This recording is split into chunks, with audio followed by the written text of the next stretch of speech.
Well, good morning, everybody. I'm Congressman Jim McGovern from Massachusetts, and I want to thank the Lantos Foundation for inviting me to say a few words as this year's International Religious Freedom Summit gets underway.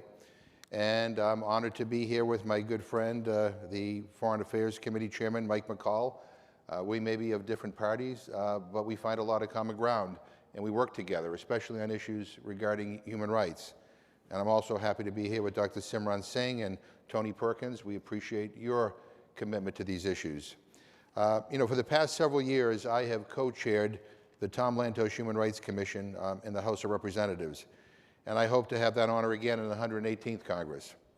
In that capacity, I can tell you that the right to freedom of thought, conscience, and religion is one of the rights we've most often taken up in hearings and in briefings. That's because the right to practice one's religion of choice is so frequently violated by governments all over the world. Some examples that immediately come to mind will be well known to everyone.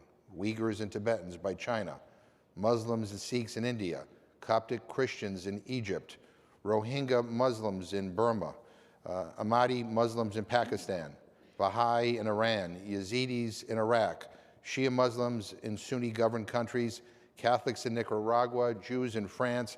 I go on and on and on. The list is way too long. As a practicing Catholic myself, I know how important and how personal the right to freedom of religion is. I am very aware that my right to freedom of religion is only as strong as that of my Muslim or Hindu or Buddhist neighbor. In our very diverse world, unless the right to freedom of religion exists for everyone, it doesn't truly exist for anyone. And the question that brings us together on this panel is why international religious freedom is vital to U.S. foreign policy. And I believe the answer to that is clear. Americans value the right to religious freedom very highly. It's a fundamental right guaranteed in the First Amendment to our own Constitution, alongside the rights to freedom of speech and assembly. These rights are part of who we are, and they are also enshrined in the Universal Declaration of Human Rights, whose drafting and adoption in 1948 were led by the United States. In addition, countries where religious freedoms are under attack are often countries where repression and instability are the norm.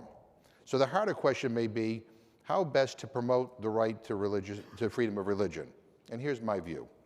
First, we should lead by example. This summit is focused on international religious freedom, but we cannot expect other countries to take us seriously unless we are addressing threats to religious freedom here at home. Anti-Semitism is on the rise in the United States, and Islamophobia is widespread. I'm sure Dr. Singh can share many stories about the prejudice that Sikh communities endure. Only if we are doing all we can to combat these threats, attacks, and disdain towards religious minorities here at home can we expect what we say on the world stage to have the impact that we want. Second, I get concerned when the right to religious freedom is separated out from other human rights. The right to religious freedom does not exist in a vacuum. It is one of a set of universal human rights that are interdependent and mutually reinforcing. It is literally not possible to exercise the right to religious freedom in isolation from other human rights. We forget that at our peril. Third, we must guard against the temptation to allow claims of religious freedom to be used to deny the rights of entire populations, religious minorities, women, the LGBTQ community, or others.